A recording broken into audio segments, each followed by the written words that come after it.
Imagine trying to pivot a billboard up your residential stairwell, or like wedging it into a standard elevator. Yeah, good luck with that. Right. It's physically impossible, yet people are installing 115-inch cinema-quality screens in their basements every single day.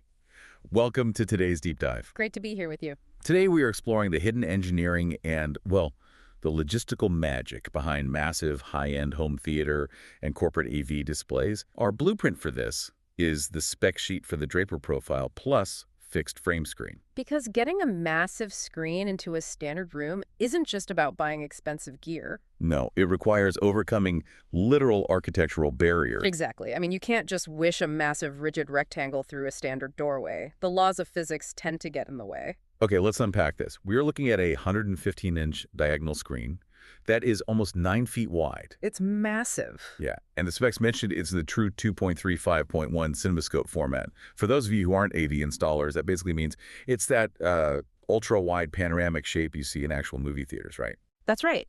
And what's fascinating here is how that extreme scale dictates the entire design.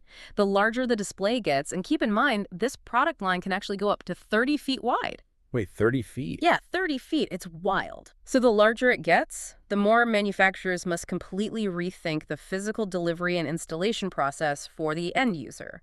A screen of that size absolutely cannot function as a single solid piece during transit.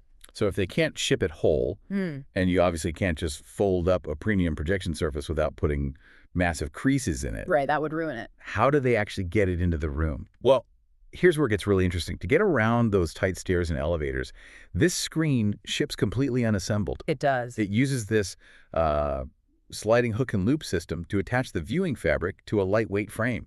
It's less like high-tech origami and more like stretching a canvas over a drum.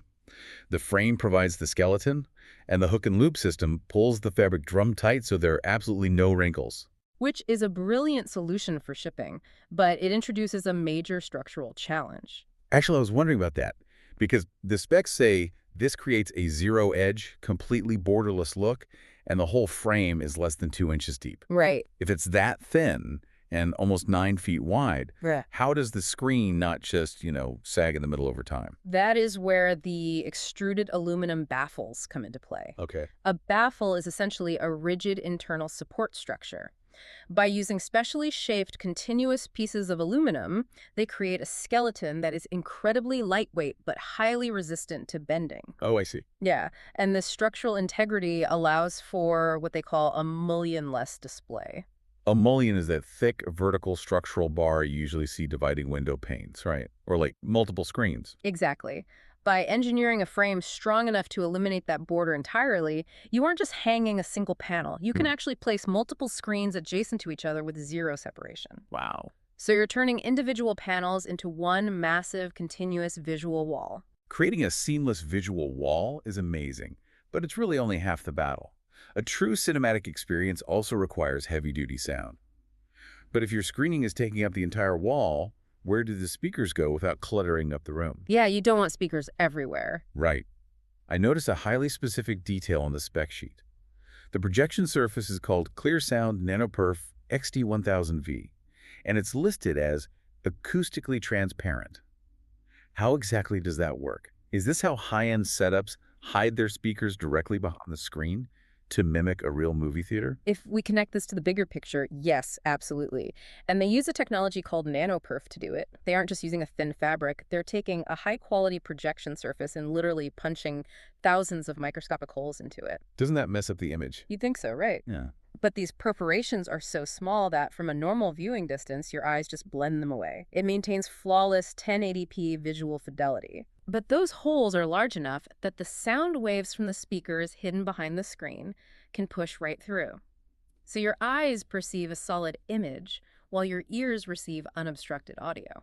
That is incredible engineering. Yeah. But I have to say, it also sounds incredibly permanent. Oh, it is. This level of highly specialized engineering raises an important question of commitment. Yeah. At a discounted price of well over $3,000, this is a strict special order. Right. The documentation is extremely clear on this. It is non-cancelable, non-returnable, and non-refundable. Man, imagine dropping over $3,000 on a custom screen, measuring your wall wrong by half an inch, and realizing you can't return it. It happens. That is a terrifying level of commitment.